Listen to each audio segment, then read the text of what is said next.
And I just turned around and I hauled ass out of there. I was done. I wasn't dealing with that. The hypocrisy of the cult is one of the things that turned me away the quickest. When I turned my headlights on, it turned and looked at us, and one of the things I remember the most were the eyes were glowing red. I see an orb of light. It is just circling these steps like it is waiting for me. And he begins to tell them that he saw a UFO. They're basically like, what are you talking about? That's 7 foot up on a tree, peeking around it.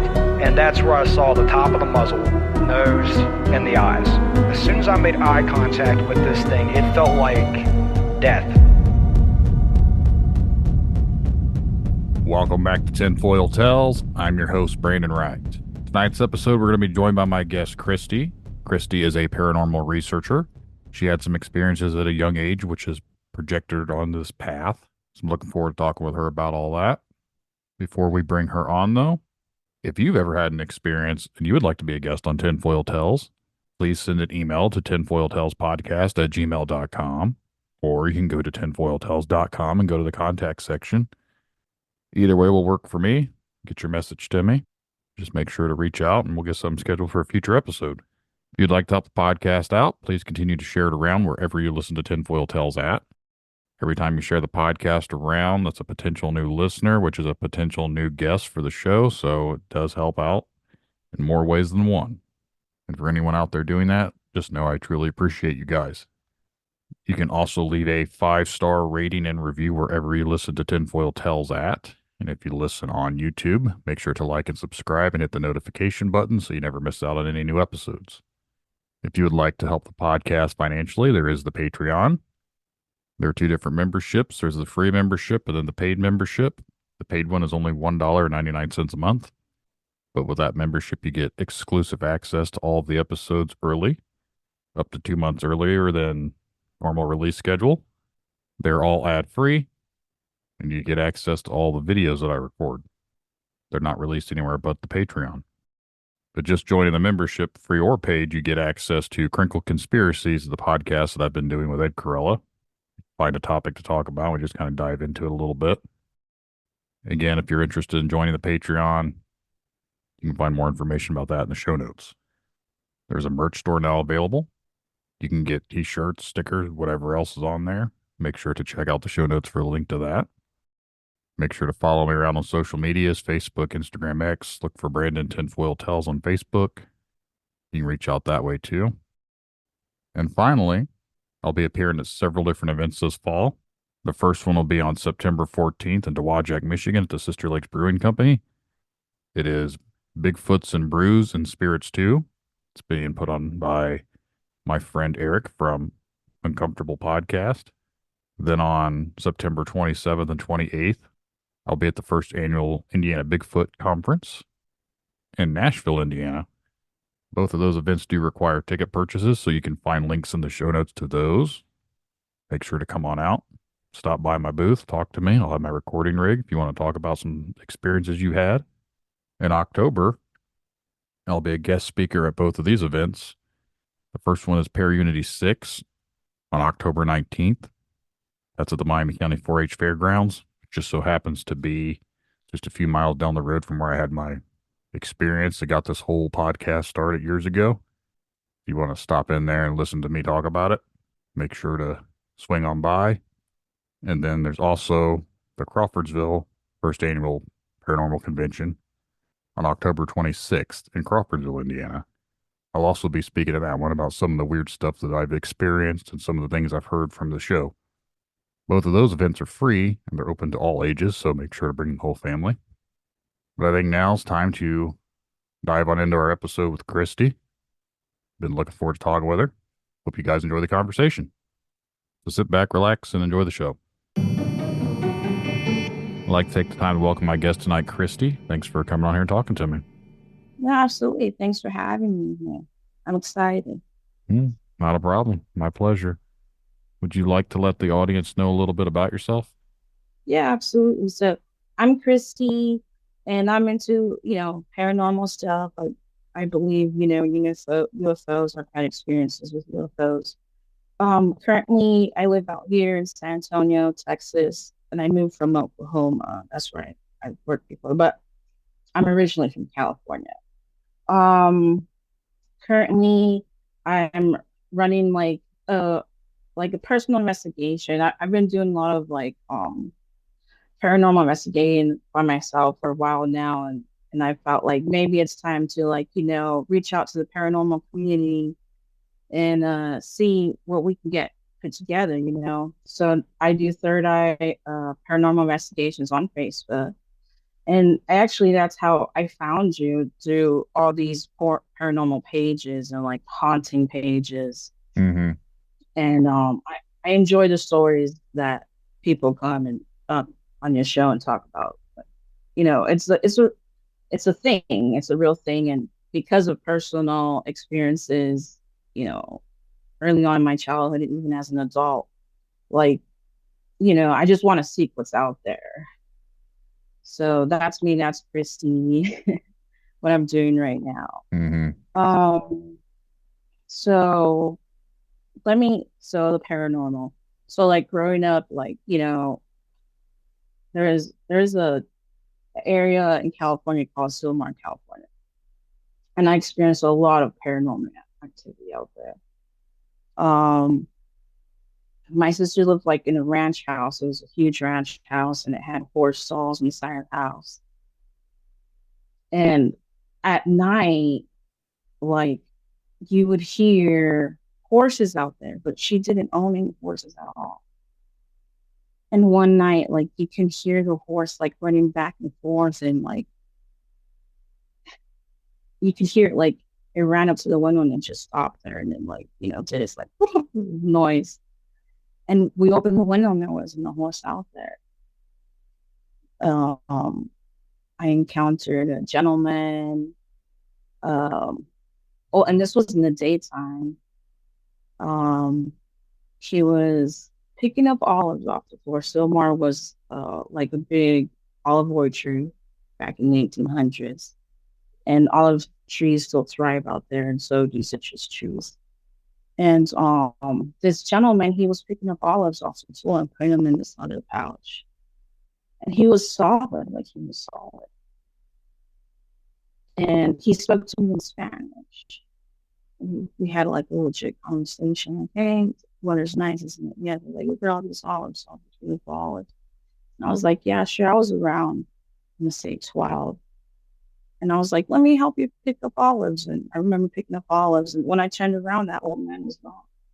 But he was solid. It wasn't like, transparent or anything. I didn't share that story with anybody until years have gone by. And I got talking to my sister's house. And she was all like, so and so, she shared the exact same story. Like, did you guys ever talk to each other about that? I said, no, I've never told anybody but you. So, like, other people, whomever was in the household too, experienced this old man. So, that's why now I'm doing all this paranormal stuff on the side, just to, help me understand more about paranormal stuff and ghosts and stuff. Mm-hmm. It's just all that stuff, all the experiences. It's there's something out there, and there's so much literature out there, and there's so many videos out there. What did he look like far as like clothing wise and stuff? Did he look like a modernized person or? No, absolutely. Like, I'm sorry, I didn't describe it. I usually do, but it was like a white like robe with a leather belt, and he was wearing chanclas, which is those leather sandals that farmers used to wear back in the day. That's another thing about the story. He was not dressed 1990s, He was like a legit old looking farm worker man. And he was in the area where the horse stalls were, where we would hear the horses. So yeah, he had that. And when you think about that area in Silmar, and like I mentioned before, the olive orchards, and it's like I felt like it was a reoccurring haunting. because people also seen the exact same thing. So that gentleman out there is reliving that thing every once so often when there's a moment in time like you enter the same dimension because he was solid. He wasn't like a lot of people see, transparent people. This person was legit solid. And I wasn't the only one he spoke Spanish. I said, what is he speaking? Yeah. That's weird. I'm sorry. Yes. Yeah. He spoke. Yes. We had a conversation. And the other person that experienced that she also had the same conversation. And what's another thing, she was also the age I was. She seen him a year after I seen him. So when I was 12, I seen him. And then when she was 12, she seen him. I don't know if that's some kind of weird thing, but. What was the conversation? Oh, so my sister, she has pit bulls. So I went out back, set the dogs out. And there's this gentleman, and he's right there by the horse stalls by the side of the door. And there's like 2 olive trees out there, and they're just full of olives. And there's this gentleman, like, he legit looks like in the old times, like old time farmer with his little white cloth top. That's what I remember. His leather belt, leather shot glass. He had a leather sack, like old looking man. I'd say like my father, but maybe a little shorter. And he's like, "It's nice outside, isn't it?" I said, "Yeah, it is real nice." And I was just like looking at him. I said, "Is everything okay?" He's like, "Yes, I'm just picking olives." And that's when I looked down, I realized there was a bunch of olives on the floor. And I was like, "Oh, okay." I figured maybe like my sister would let the neighbor come in. Because my mother grows gardens, and she's always grown gardens. And the neighbors would come in and get whatever, like peppers and tomatoes, whatever she had. She didn't care. So I thought it was maybe like that. Like she let the neighbors come to the gate if they see olives, pick olives. And I turned around to pick olives for him. And I turned around and he was not there anymore. Yeah. And I remember like I looked around and I was like, Oreo, like my sister's dog was like, "Come on, let's go in the house." And I go in the house and I close the doors and I didn't tell nobody because he was too solid. Like I thought that was super weird that I encountered that because, like I said, translucent people, they're not there. And I had a conversation with him, and not just in English, like in Spanish. It was a Spanish conversation.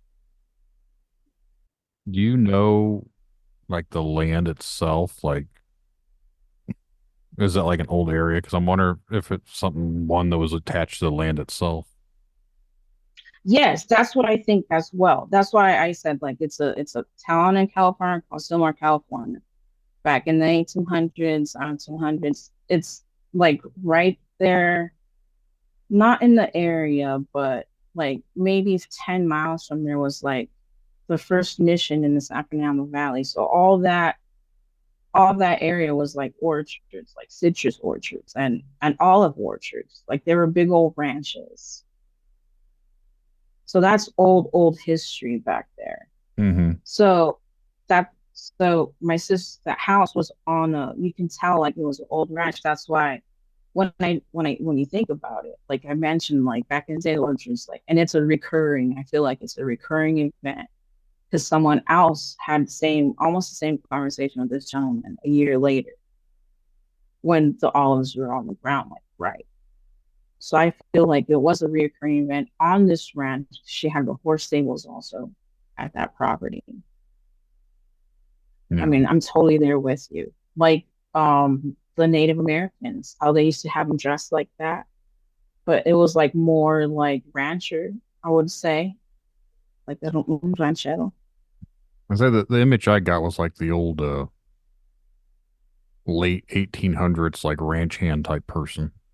Yeah, but an older gentleman. And I'm a short person. I'm 5'2". So he was like a little bit shorter than I was. Like, but because he was like a little bit hunchback. He was an older gentleman.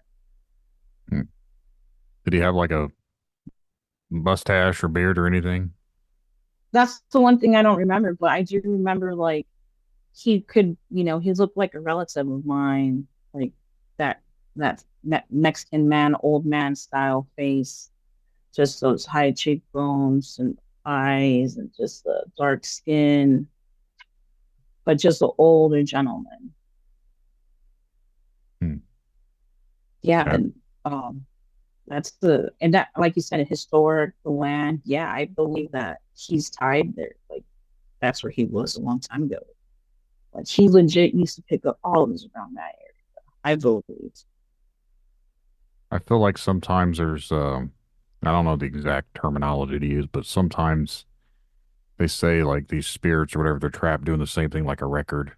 Like it's like a memory implanted into the world or whatever. Like they're constantly doing the same thing. But the fact that he talked to you kind of makes me think, well, it can't be that because it'd just be out there picking. He wouldn't be able to communicate or whatever. So that's a different element Yeah, to it. So it is kind of strange. right. That is super strange because that wasn't the first time I've experienced uh paranormal stuff, but in a solid form, like dealing like I thought or I believe strongly that I w- it's I had a dream when at a very young age that there was this weird man following me and uh in the dream I'm walking my nephew home who's like literally just like up the street and the gate was broken to the apartment complex and there's a big tree right there and then I think it's called a mesquite but in Mexico it's called un mesquite like there's that big old tree and that's like a meaning to like that tree symbol.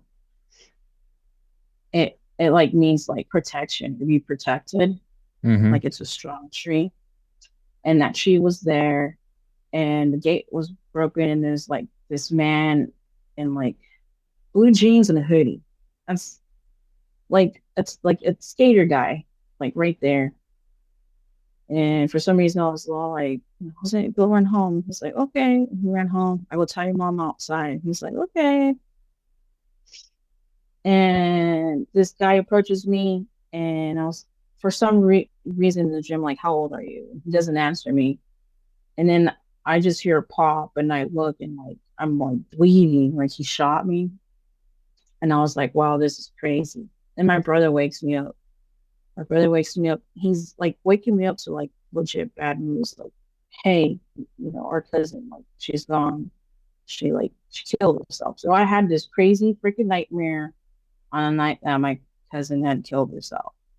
So after that, I kept having dreams of the hoodie guy, but he was like in the background in my dreams, like for a few months. And then like one time I came home from the party and I got dropped off and across the street, like there's this hoodie guy just standing there and I was just like, what the fuck? I remember like running to my apartment thinking I was like tripping balls, but like that's another like I knew that thing was solid. Like so that was like my second uh encounter with a solid paranormal thingy. Like I knew he was there.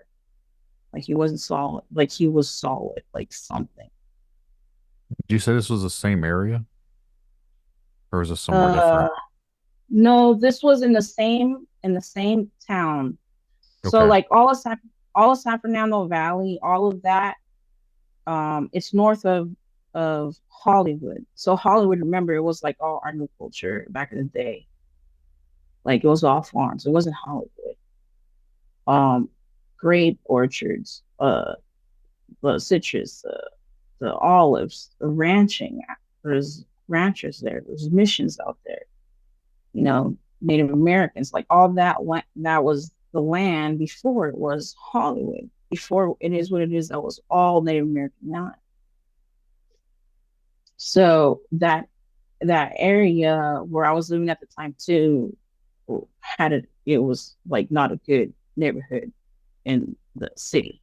So it always had crimes going on. That's why I thought like it was probably a gang member stalking me, but it wasn't. Like it was something uh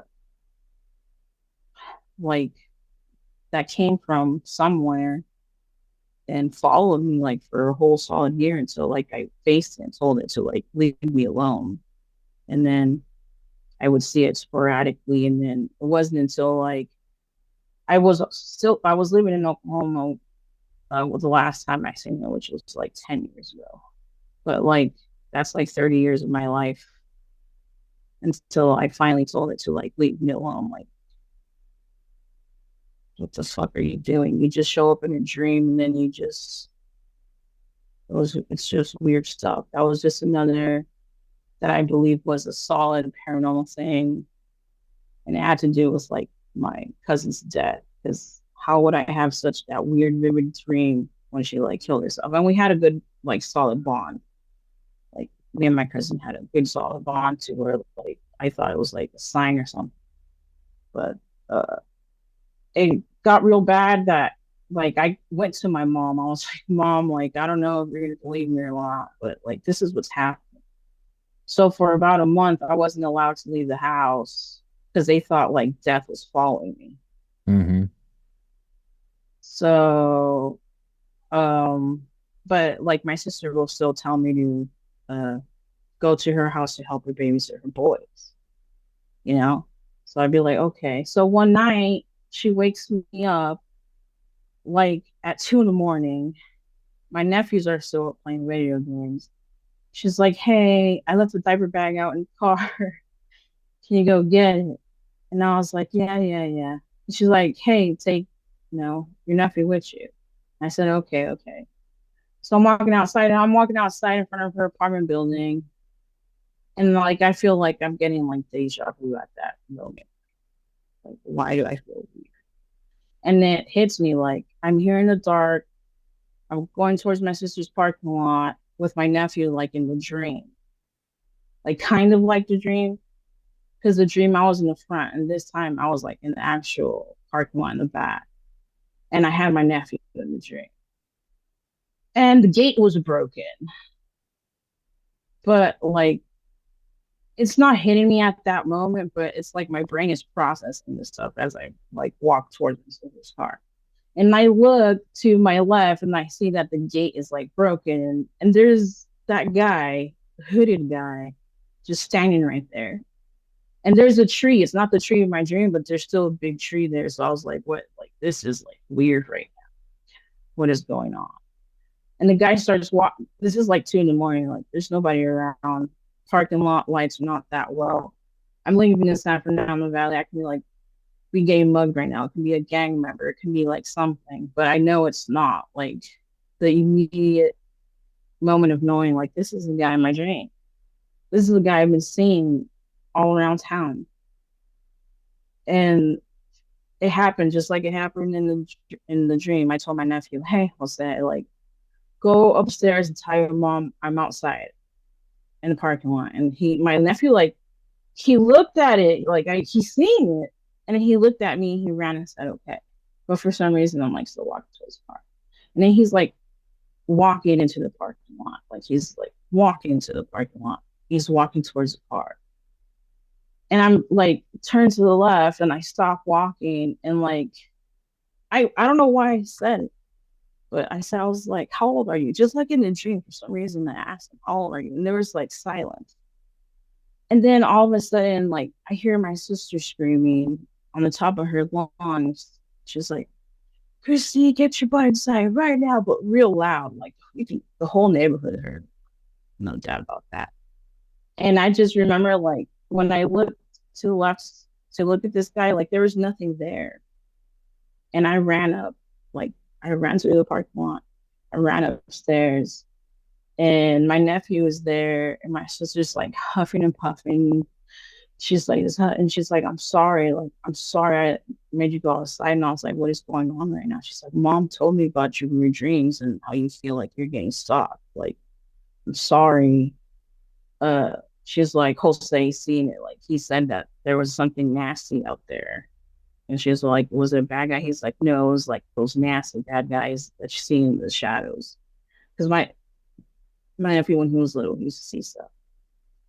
But yeah, so I was like, this is a solid paranormal haunting. He's not this person was not translucent. Like, was it death? Was it like a weird, I don't know, like that's still unexplainable. That's why I'm choosing to do like paranormal investigations and dig deeper and like try to connect stuff.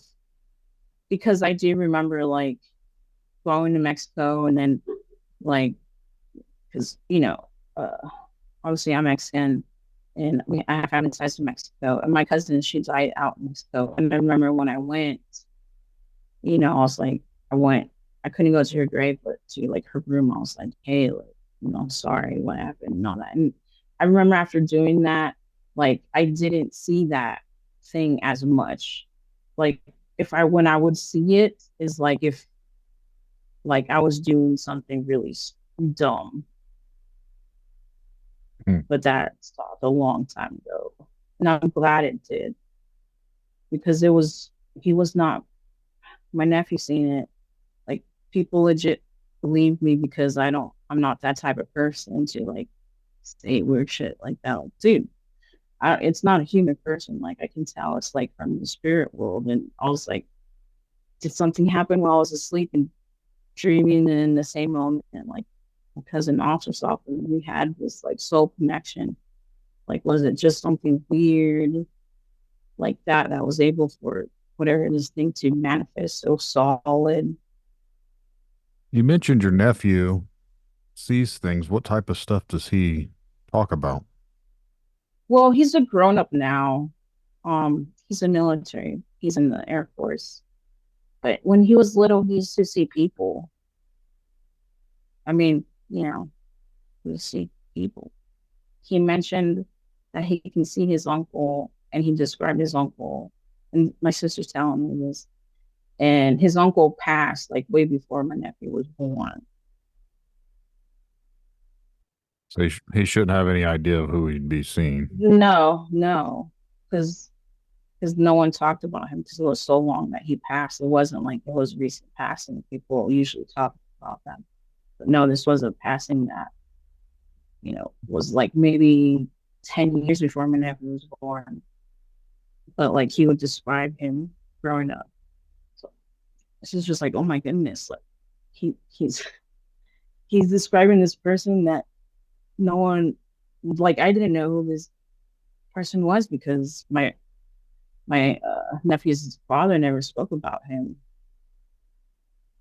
So That's strange, but kids yeah. do seem to have a more of a connection and openness to the other side or whatever you want to call it. Oh, yeah, absolutely, 100%. It's like their brain is working on like 80%, 75%. So like they see things, they hear things, they can connect. Absolutely. I mean, it is sad to have grown up seeing this, weird paranormal stuff and talking to your family about it, and they believe you because they've experienced it too. I don't feel like, bad about it. Like, okay, this is a legit thing. Because I remember a time my mom as a little girl, like, hey, like this little girl, like, she's in the house or no one sees her, but she tells me to go with her. Mom was like, you don't go with her. Like, you're going to have imaginary friends.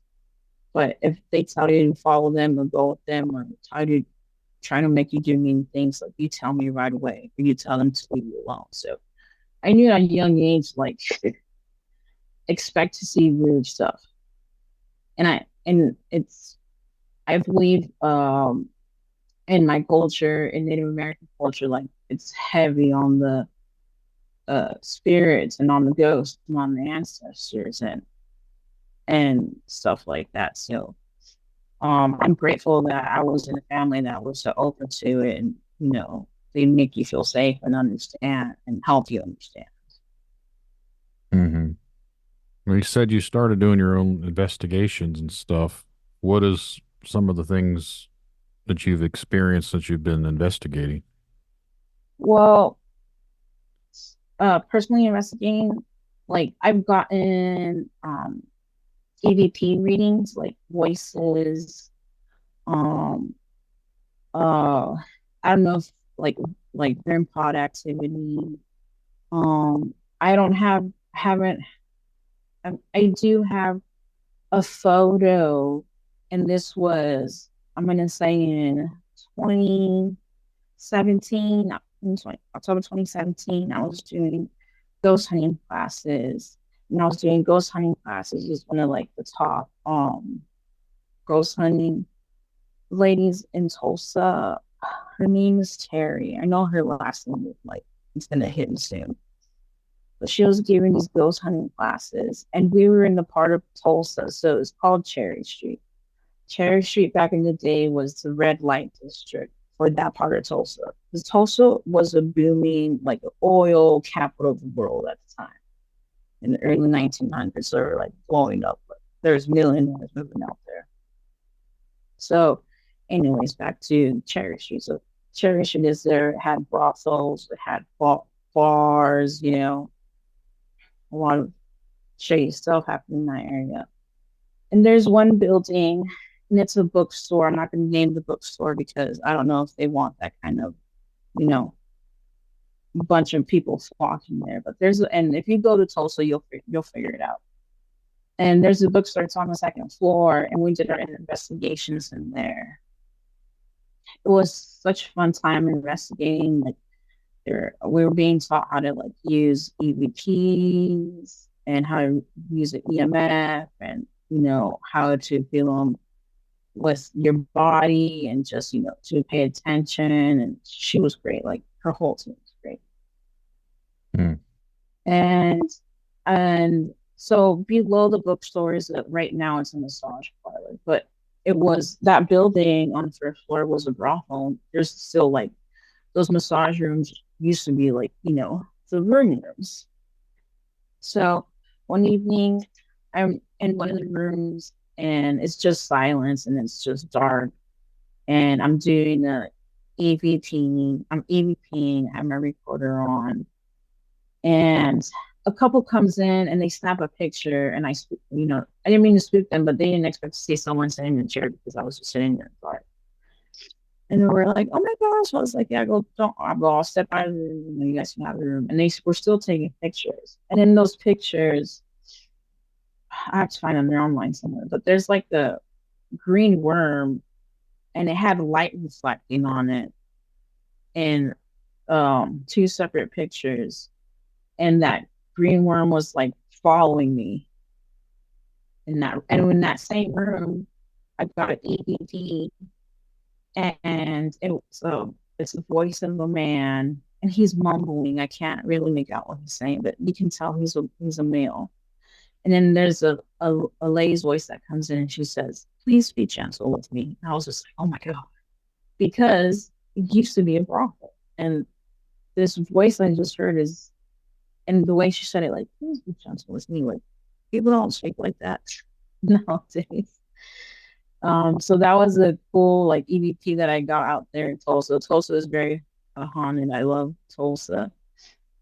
So back to San Antonio, we've been to a couple places. There's a place called Espada Aqueduct. We've gotten, and I say we because I collaborate with another ghost hunting team out here, the Texas Wraith Hunters, and we'll meet up at certain places here in San Antonio that are known as like to have activity. And Espada Aqueduct, it's a good one. It like does have solid activity. We went on one night on a full moon, and I think that's the EVP where I got where her name is Evie, one of the girls on Third Eye Paranormal Investigations team. She's like asking like, "Where are you?" And like a female voice, it's not my voice, another female voice like behind you. And I was like, oh my gosh. So right now I am getting like a good solid EVP evidence, because then I'll match it with videos that we take, and I can't hear that audio on the video. So If you have any of those EVPs available, you can send them my way, and I can include them in the episodes. oh, absolutely. I think that one that I said like behind you, I have it on YouTube because it's just so solid. It's like this crazy solid whisper. It like blows my mind. Like our buddy Lurker, he's like saying some. He's saying like we had a milliliter like a REM pod thing with us, and he had a EMF device, but it was like more like it tells him certain degrees, and he was calling out numbers for what that gadget was saying. And then that's when Evie's all like, "Where are you?" And then like you hear the female voice say, "Behind you," like behind you, like that. And then it's like silence, and then you hear me talk nonsense. But the reason I put my voice in the end to let it go is so people can see like it wasn't my voice, it wasn't Evie, it wasn't Lurker, it's another female voice that was there. And Evie and I are no, we're the only two females at the time. Or even when we do our group collabs recently, it's just Evie and I are the only two females. So there's no way. It was just like a little teenage girl. But I'll send that one to you. Absolutely. I have it on YouTube, like I said. And I'm working on editing a couple other like EVP clips too at the time right now. And then we went on a hunt in this old, beautiful, like colonial looking home in the middle. I don't even know, like it's like an hour south San Antonio. I had no idea where we were at. I trust my race brothers to direct me in areas so we can, look for the potential of paranormal. And I believe that I got some EVPs off of one of the bedrooms in that home. That home was completely empty. It's being remodeled, but it's you can tell the house was built like in early 1900s. It was still in great shape. Yeah, I can't wait till the EVPs from that one comes out. But and I'll send those directly to you too. Anything that you have, you can email them to me, and like I said, I'll make sure to try and include them here in the episode for anyone listening. Yeah. But I mean, that's why I do all this paranormal stuff, because just a bunch of weird stuff has happened in my life and in other people's lives, like people that I'm doing this with. They've encountered weird paranormal stuff as well. So it's not like I'm alone in this. Like we're all, like how can you do it? Like it's not. A lot of people want to reach out, want to know about the afterlife. Like obviously, there's a lot of stuff going on in their afterlife. Like I want to know how you guys do it in the afterlife. So once I get there, I know what I'm doing. Yeah, there's a lot of weird stuff out there that I don't think anyone really has all the answers. And there's a lot of people doing the same thing that I do. We're all just looking to find some sort of truth. Absolutely. And, and it doesn't just stay in the paranormal section for me. Like, UFOs, aliens, like that's legit. There's so much more evidence out there right now. Like there's no way we can deny real otherworldly intelligence there. You'd mentioned something about a UFO experience. If you want to talk about that. Yeah. This experience, I haven't. It was just until I'm gonna say like 2 years ago I started sharing, because it was just too weird. And then I started, listening to podcasts and listening to other people's experiences, and it's like, no, yeah, that's crazy. Let me share a UFO experience, because obviously there's that conspiracy where it's like connected to your family. Like if your parents got it, so they're following you, your grandparents or your aunt or whatever. There's a theory about that kind of stuff. So let's just start there. So I was like 7 years old. At the time, I did not like sleeping in my bedroom because it was a creepy room, and I'd rather just sleep in. And in the living room, there's two windows by the door, and I face that door when I'm sleeping on the couch. And there's a kitchen, and it had like a huge bay window. So I'm like falling asleep, or I feel like I'm falling asleep. And then like bright lights enter through the two front windows of the house, like super bright. Like if someone is pulling up the driveway and has a high beam on. And so I thought, okay, someone's coming. So it was all bright. And then I noticed that this brightness is also like coming out of the bay window in the kitchen, which is like not right. I was like, what? In my head, I was like, this happened. Those bright lights shut off. And then all of a sudden, the whole entire, I say house because I was a kid and that's what it looked like to me. The whole house was like lit up. So I'm in the front room, it's all windows. My mom has like curtains, but they're white lace curtains. And it's like bright. And I remember like that bright, like it went all the way to the top of the ceiling of the house. Like, so there's just white light on the ceiling on the house, like white laser, white light. And I was all like, what? Look at it right now. And then it like goes down like it was scanning the room at white light. It went down and then it went back up. And when it went back up, it turned to red. Like it turned to red. So I was all like, okay. And I'm still like waiting, like, is it a car? No, it's not a car. Like, Christy, like you're dumb. It's not a car. No, it's not a car. And then the red lights are there. And then it does the thing, like it's scanning, it's coming down. And like I remember like it came down close enough to me. And then next thing I remember, I'm waking up in the morning time. That's it. I was I'm trying to. Do you feel like when you woke up, did you feel like something that maybe happened? Like an abduction? Yeah. Do you feel like that was something that could have happened, or I don't know. I wouldn't What? Like alien abduction? possibly. I wouldn't suggest doing like I don't know. any type of. I'm very leery when it comes to hypnotist and asking questions and stuff. I feel like sometimes the certain questions can make you think things, and they not intentionally implement that into your brain, but sometimes those questions can trigger things. And someone says, "Oh, they're bringing out the blocked memories." I was like, or they're putting those memories in. They're false memories. No.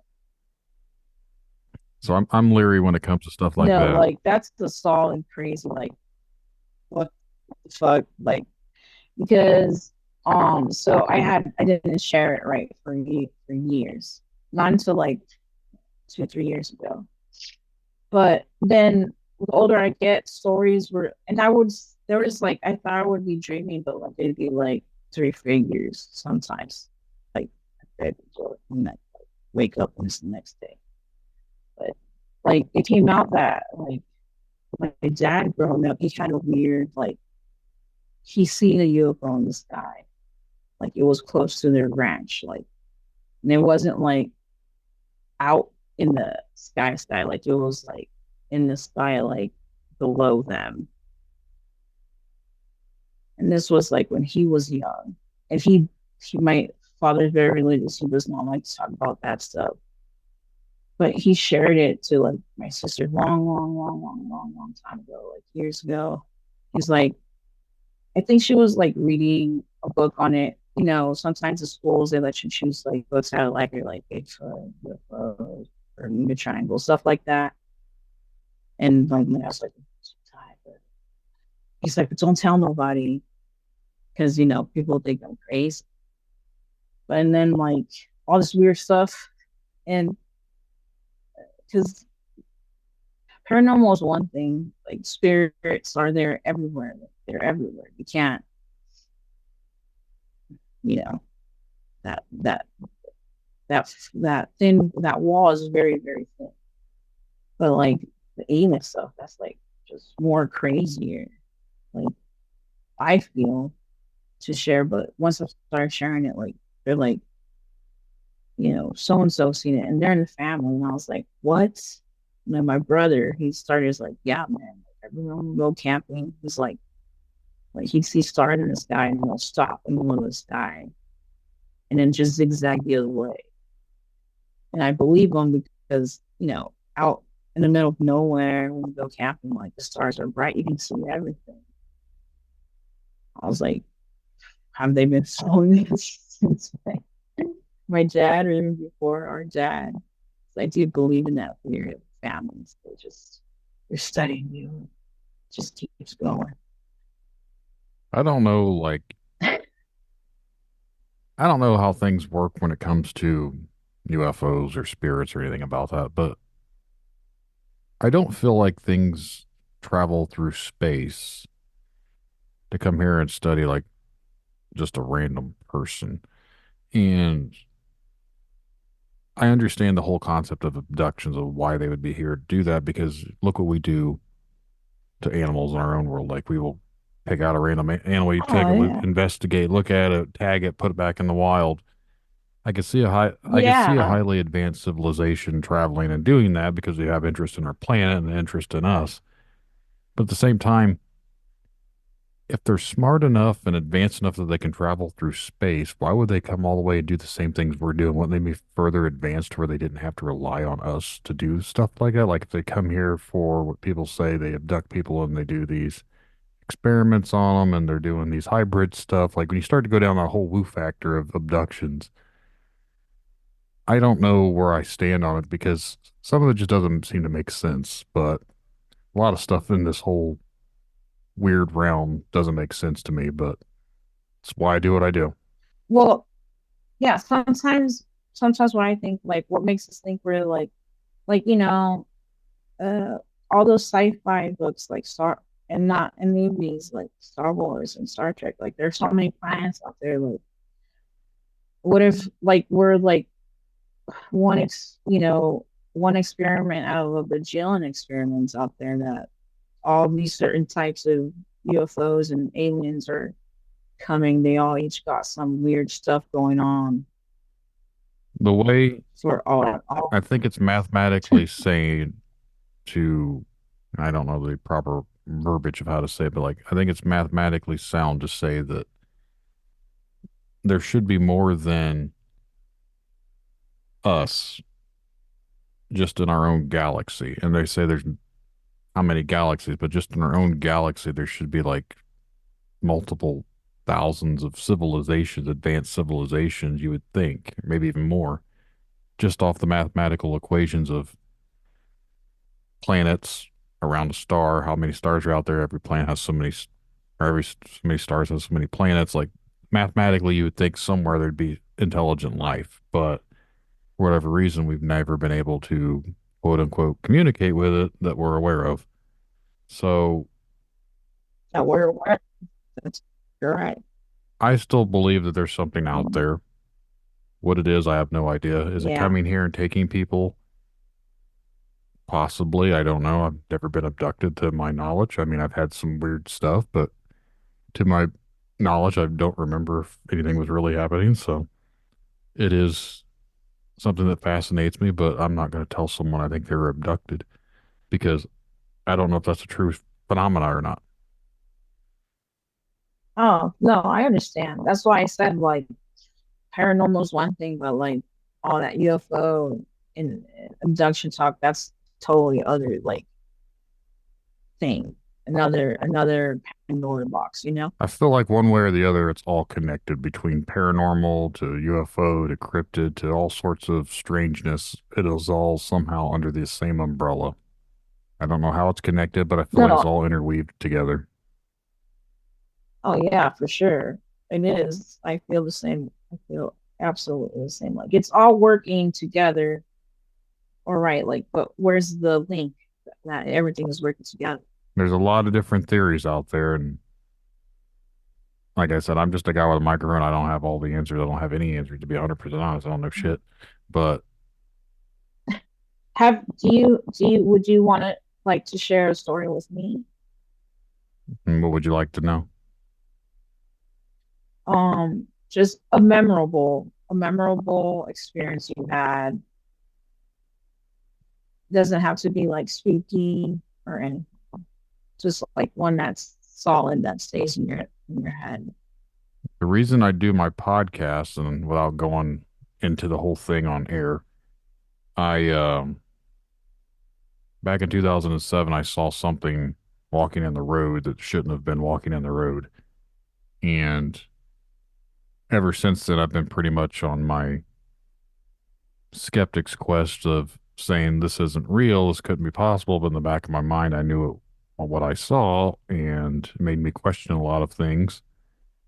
And that's kind of why I do the podcast, because for 15 years I felt like I couldn't talk about what I saw, and I wanted to give people the opportunity to talk about what they can, like what happened to them, because what I saw was crazy. And if someone told me what happened that I had experienced, I would say that, well, this person's clearly crazy. But since I experienced it myself, I'm a lot more open-minded about it. So that's kind of why I do what I Yeah, do. exactly. On that path to understand it more. Hmm. Yeah. Someone told me Yeah. that I was, Yeah. what I saw it for a reason, because I'm doing exactly what I was supposed to be doing, giving people a chance See, to share their experience. share our Yeah. experiences. Yeah. So therefore, it's kind of therapeutic for me, and hopefully therapeutic for others. But like I said before, it could be considered a little selfish of me on my part, because I'm doing it because I wanted to find answers for myself, but I also wanted to give people a chance to share, so I didn't feel so crazy about it. So it's like a mutual I beneficial give thing. give it like a space, a safe space for people that experience it. Yeah. I might not always believe everything. Like I said, I've always been a skeptic, so I struggle with accepting Mhm. everything, but I'm not here to prove or disprove anybody, because I realized my own stuff sounds ridiculous, so who am I to judge anybody else? Mhm. Yeah. Yeah, it's real. Absolutely. But yeah, I mean, I had a go ahead. No, go you can go ahead. ahead. And I said I had a because you were saying you seen something. So I had a cryptid experience. Didn't see it, but uh, it was just a weird thing. And then my grandmother in Mexico admitted to it. Growing up in Mexico, summer 1994. Um, my mom decided she wants a bunch of little chicks, so we built a little chicken coop in this like little room. It's halfway done with bricks, so it's like I want to say like 4 feet tall, and then it have wiring. So my mom bought a bunch of chicks. She bought a bunch of chicks, and we didn't live with her grandmother. We actually lived in the home house like further down the road. And I remember arriving one day, maybe about 3 days after we had gotten those chicks. Like half of those chicks were like dead, and they weren't. There was like no blood anywhere. You could tell like some of them were like trying to run away from whatever it was, because like they were stuck between like the brick wall and the chicken wire. It was just a weird thing to see as a little kid. And I remember my mom mentioning, because I've never seen, a dead chick or chicken at the time. I was like, oh wow. Picked them up, gave them to my mom. And I remember my mom mentioning something. She was talking to my brother's man. She was like, this is weird. Like, there's no blood anywhere, but like, they have like these weird two holes in their necks. Like they're like, what? I was just like, what the heck? And I remember around that same time, like, you know, th- we got our news from the radio. We didn't have a TV out there. And there was like talks of this creature that they're saying, like, you can find it in Central America, you can find it in Puerto Rico, south of Mexico, and it was called the Chupacabra. But they were talking about on the radio. This was in the 90s, like, I think one. And I was staying out there in 1994. And my grandmother had thought it was the cats. And, it's sad, but my grandmother, got rid of the cats. She's like, no, it's not chicken. And then like we probably have like 7 chicks left. And then like 2 days later, my brother and I go down there and like the same thing, like but all of them were dead this time. And we're like, Mom, like there's no blood, like what's going on? Was it a snake or whatever? And I was like, don't worry. And my grandma goes, well, that's sad. I guess it wasn't the cats. And I remember like asking my mom, like, Mom, like this stuff on the radio, like, do you think that's what it is? Like, is it a chip out? She's like, no, don't think that. That's the that's like for the devil or whatever. I was like, I don't know. Like it seems like it can be. Did I ever see it? No, because I didn't live with my grandmother. It was just the way those animals died and how the popularity of that animal was happening in the 90s. I just thought it would be a good like cryptid. Maybe it was a cryptid. You never know. I mean, I would never know, but at the time, I I think deep down in my soul it was. When it comes to cryptids, it's hard to say yes or no to something, especially when you don't see it, because then you're like, well, you look for logical explanations to it. And then when you can rule out all the logical explanations, then you're left, well, okay, well, what the hell is it? And for me, I don't think I've ever actually said this. Last year on my way home from work, it was about a year ago now, but I was driving home at night because I had to work overnights on a job for some reason. And this animal came across the road, and the way it was moving, it looked like it was on all fours, but I don't know what it would have been because it was really big for an animal on all fours it was like really low to the ground. So I've almost wondered if it wasn't like a badger or like a wolverine type thing, but I don't know if we have any of those down here. I'm sure we could be, but I've never seen anything like, And don't you? Isn't it like it? Isn't there something called a dog man? yeah, He describes something called a dog man. yeah, that's what a lot of people say I saw back in 2007, but I just saw an upright walking canine back then. So I don't say dog man in the sense because it looked like a normal dog, but it didn't have the human hands or human feet like typical dog men do. But I saw a dog standing up on two Mhm. legs like a human and walking. So can't really explain that one. But this thing That's from last that's year literally looked like a normal animal, but it was very big it was bigger than a normal possum or a raccoon or whatever. It was bigger than that, but it wasn't if it was a dog, it was crawling on its belly, which was strange, but it didn't look like a dog either. I honestly think it was like a wolverine or a badger or something like that because, a beaver, like a big old beaver. yeah, I don't think it was one of those either, though, because it was coming out of a cornfield. There'd be no water sources for a beaver to be around. Oh, Yeah. maybe if it was someone's pet, you never know. Yeah. You see strange things at nighttime, so you never really know what it is, especially when you only see a glimpse of it when it runs across the road. But Yeah, I can only imagine like people who live out in the wilderness or out in those open roads, like all the stuff that they can see. They are, there's so many things now. hmm It's and they're coming out like all these more of the Bigfoot stories. They're coming out more and more because people are moving deeper and deeper into the woods. Like you're in their terrain, you're and they're like land now. So there's more videos of them out there. Well, I yeah. think a lot of the taboo is being washed away, at least with Bigfoot. I know it's still not really accepted to say you saw Bigfoot, but I've seen a lot of stickers of Bigfoot. There's a lot more people to talk about Bigfoot.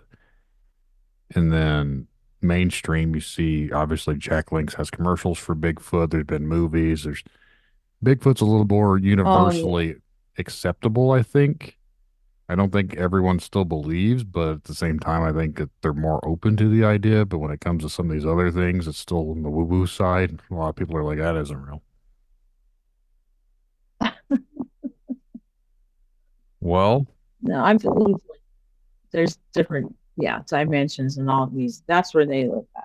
The Bigfoots, the dogmans, the skinwalkers. They just come out of other areas. That is a possibility. But anyways, yeah. Well, we can probably wrap this one up if you're good with it, unless there's anything else you'd like to talk about. No, I feel good. I feel like I was pretty solid. I probably went on and on, but um, yeah, again, like thank you for having me. Thank you for letting me share, my experiences with not just you, but your listeners. And we're all out here, man. We all have shared experiences, and thank you for providing that space. No, I definitely appreciate you having on tonight and talking with me. It's been a pleasure. Yeah, and hopefully we can have a chat again. I am gonna be investigating a house that has never been investigated. It's here in San Antonio. People have moved out, and new people are about to move in like 2 weeks. So I got this weekend to do an investigation for a residential home, and I'm pretty sure I'm gonna get some solid EVPs from that place, and I have a feeling I might get like an image or a video or something. Just have a feeling. I'll absolutely be sharing that stuff with you. Yeah, definitely. Let me know. Yeah, absolutely. Thank you. Well, again, I appreciate you coming on here and talking with me. It's been a pleasure, and I hope you have a good night. So we're gonna, for anyone listening, we're gonna roll on out now. So thanks for listening, and thanks to Christy, and good night. Good night.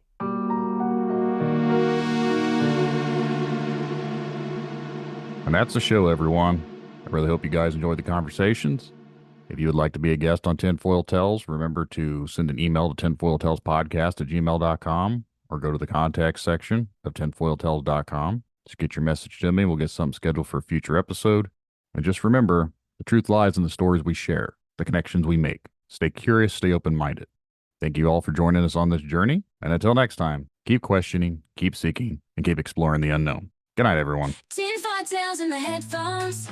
Yeah, it's time to rock. Got a story about a cryptid creature. Let's take a walk. Bigfoot, dogman, they're out there in the dark. But the truth is out there like an alien spark. UFO sightings got the whole world shook. Conspiracies unfold like a story in a book. Media control, trying to keep us blind. But oh, before gonna use my own mind. In history, they don't want us to know the secrets they hide, the truth they won't show. Dominate our society, they keep us in chains. But I'm standing tall, it's time to break the reins.